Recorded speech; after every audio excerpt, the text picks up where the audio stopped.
Okay, so question number 15 हम करते हैं। 2026 का जैम का ये क्वेश्चन है।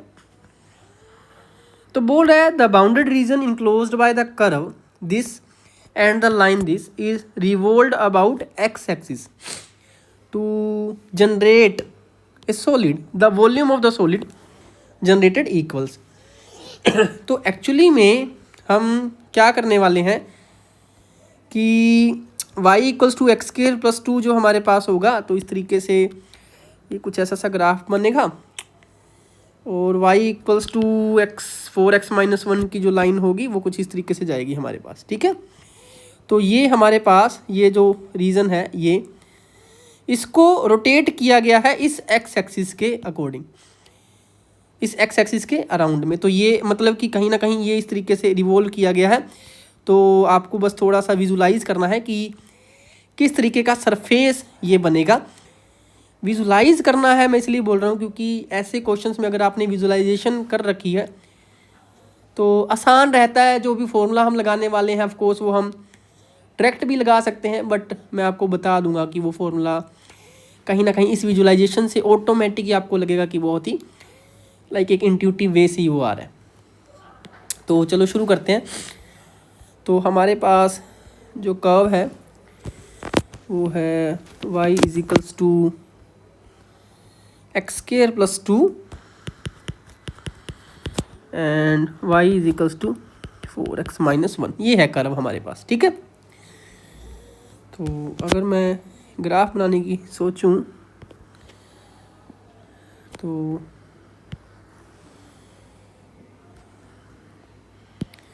ये हमारे पास अगर ये 2 है तो इस तरीके से कर्व बनेगी जो कि होगी से y is equals to x square plus 2 और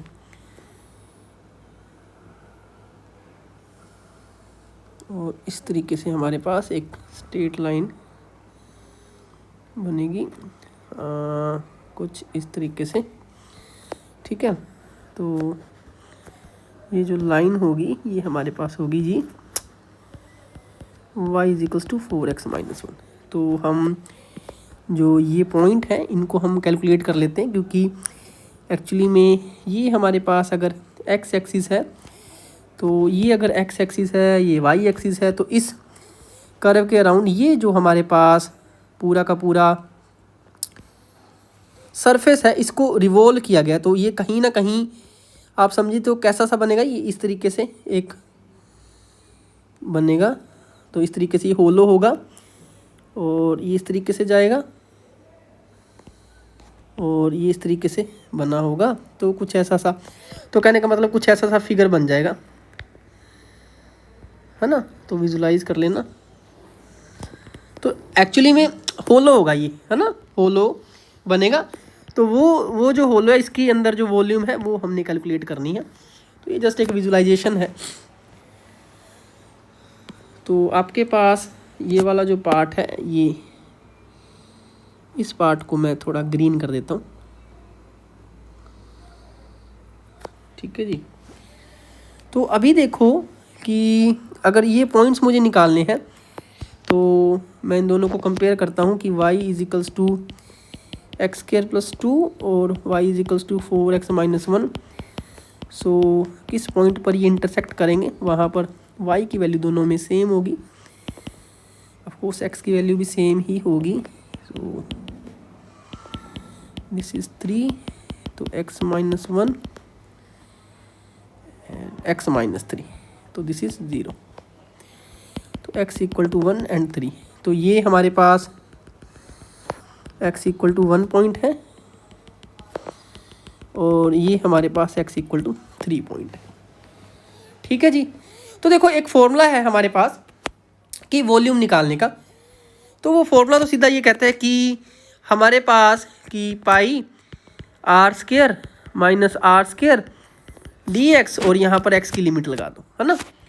तो ये हमारे पास वॉल्यूम का फॉर्मूला है। बट मैं आपको बता देता हूँ कि ये आया कैसे है। तो जैसे सपोज़ करो कि इसको मैं, ये जो फिगर था ये जो हमारे पास फिगर था इसको रिवॉल्व किया गया है, तो इसको मैं जूम कर लेता हूँ। तो अब देखो कि सपोज़ कि एक स्मॉल पार्ट मैं यहाँ पर ये इस तरीके से लेता, तो ये जो पोर्शन है काइंड ऑफ स्ट्रेट लाइन हो जाएगा जो कि एक्स एक्सिस के पैरेलल होगा। ठीक है, एक्चुअली में आप ये देख रहे होगे कि यार कि ये तो पैरेलल नहीं है, बट इसको और अगर आप जूम करोगे, इसको मतलब कि पार्टीशन करते जाओ तो ये एक स्ट्रेट लाइन ही बनेगा जो जिसको हम बोलेंगे dx। ठीक है, तो ऑफकोर्स बहुत ही स्मॉल कर दूंगा तो मैं लिख नहीं पाऊंगा इतना स्मॉल, तो इसको मैं dx लिख देता हूँ। तो ये जो हमारे पास रहेगा पोर्शन, ये हमारे पास dx रहेगा। और यहाँ पर ये हमारे पास काइंड ऑफ, आप ये सोचो कि dx is kind of tending to zero. अब जो विजुलाइज आपने किया है उस पूरे सरफेस में, जब ये एक लाइन है और ये इस तरीके से जा रहा है, पूरे सरफेस में ही जा रहा है, तो ये क्या है, एक काइंड ऑफ क्या बन रहा है, ये सर्कल सा बन रहा है। ठीक है, ये क्या बनी, डिस्क सी बन रही है जिसके अंदर ये है। तो इस डिस्क का एरिया क्या होगा, इस डिस्क का एरिया क्या होगा, इस डिस्क का एरिया होगा पाई, जो बड़ी ये जो हमारे पास आर है, आर स्क्वायर माइनस ये जो स्मॉल आर है। ठीक है, आर स्क्वायर। ठीक है, कहने का मतलब ये है कि पाई आर स्क्वायर, तो ये पूरी बड़ी कर्व का एरिया है, minus small pi are square, तो ये जो हमारे पास छोटी कर्व है इसके अंदर का एरिया है। ठीक है, अब बड़ी कर्व जो है वो हमारे पास क्या है, y equals to this 4x-1 ये जो है, और स्मॉल कर्व जो सर्कल है हमारे पास उसकी जो काइंड ऑफ रेडियस है, क्योंकि ये है ना रेडियस क्या होगी, ये हमारे पास अगर y है तो ये रेडियस है छोटे वाले की, और बड़े वाले की ये इतनी रेडियस है, तो ये y की वैल्यू है तो हमारे पास इस तरीके से इनको हम यूज़ करने वाले हैं। अब देखो कि करूँगा क्या मैं, तो यहाँ मैं अलग कलर से लिख देता हूँ स्मॉल सा, कि यहाँ पर ये जो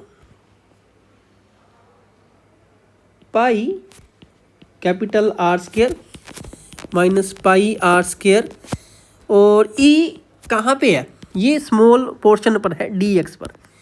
तो अगर मैं dx के विद रिस्पेक्ट टू इंटीग्रेट कर दूंगा तो कहीं ना कहीं इस पूरे रीजन पर ये इसकी वॉल्यूम आ जाएगी। ठीक है, ये ऐसे निकालते हैं वॉल्यूम का, जब फॉर्मूला ड्राइव करते हो आप ऐसे ही करते हो, तो वहाँ से ये फॉर्मूला आया हुआ है ये जो हम लिख रहे हैं। तो इसको अगर मैं लिखना चाहूँ तो ये हमारे पास कुछ रहेगा कि x जो है वो हमारा है कि x हमारा है 1 से 3 और से पाई और आर स्क्वायर।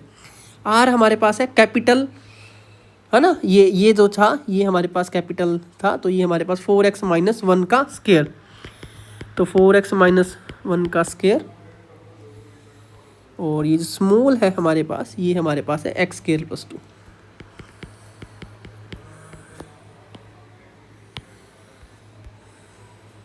तो ये हमारे पास dx आ गया जी। ठीक है, अब जिन बच्चों को डायरेक्ट फॉर्मूला याद है वो फॉर्मूले से कर दो, जिनको इस तरीके समझ के करना है उसको समझ के कर दो, लेकिन ये है कि इस फॉर्मूले को आपको रिवाइज नहीं करना पड़ेगा अगर आपने इस तरीके से अंडरस्टैंड करके किया। तो कल को प्रॉब्लम थोड़ी सी चेंज करके वो दे देते हैं तो फॉर्मूला वहाँ पे आप फटाफट ड्राइव कर सकते हो।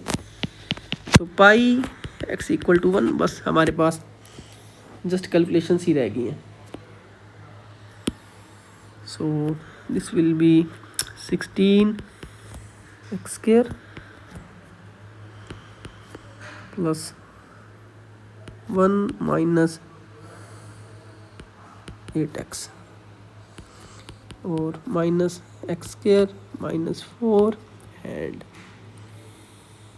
दिस इज माइनस x⁴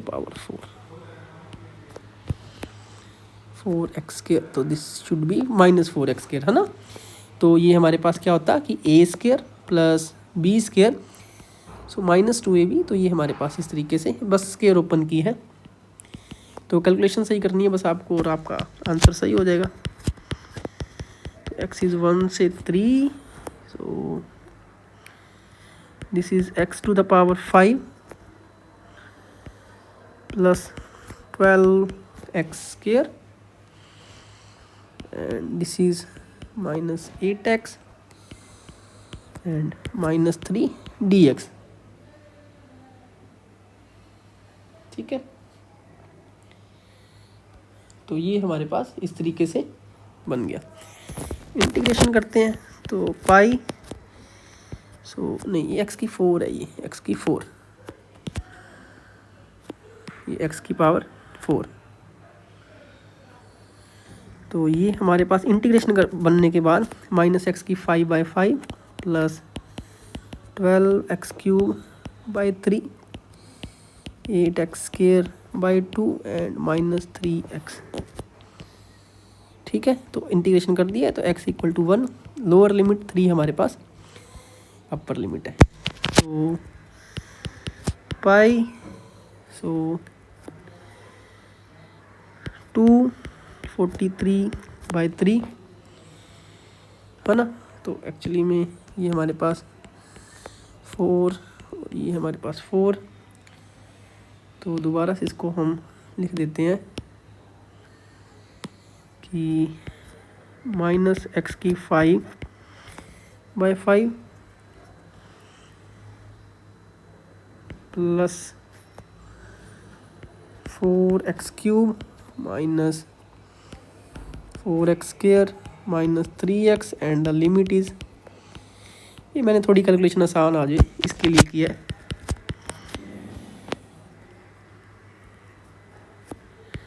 तो अपर लिमिट पुट की,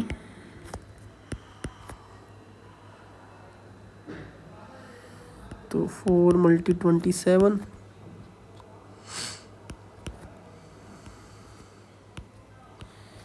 ये हमारे पास अपर लिमिट पुट की, और लोअर लिमिट के केस में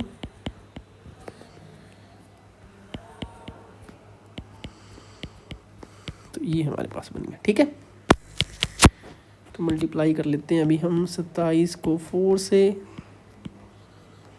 108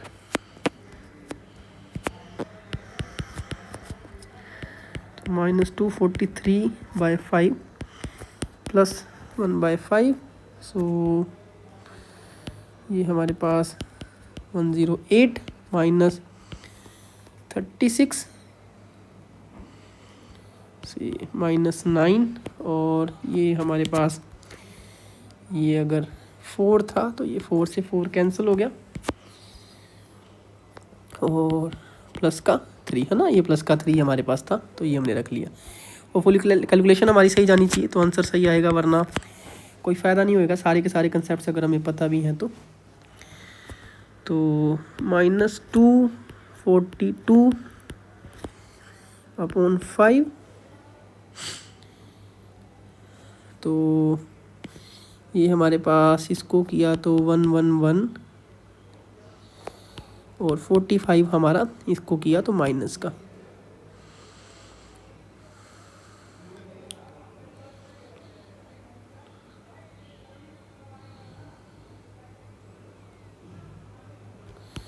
$66 आई थिंक। ठीक है, तो मतलब कि 6 5 11 10 6 तो 66 हमारे पास ये बच गया, तो यहाँ पर ये 66 आ गया।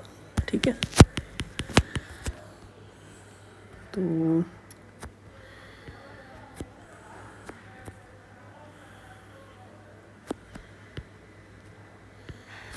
तो ये आ गया। नहीं, इसको मल्टीप्लाई करेंगे तो ये हमारे पास कुछ बनेगा,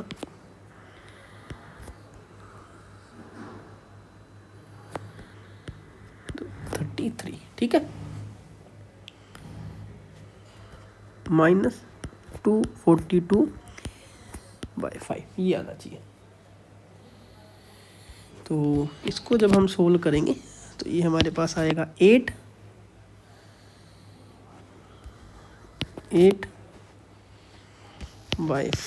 और ये पाई। ठीक है, तो ये हमारे पास क्या आ गया, वॉल्यूम ऑफ द सॉलिड। तो ये हमें चाहिए था, तो बस देख लेते हैं अगर आंसर में है तो बिल्कुल बन गई बात। 88/5, 88/5 ओके। ठीक है, तो 88/5 ये हमारा आंसर आ गया। ठीक है जी।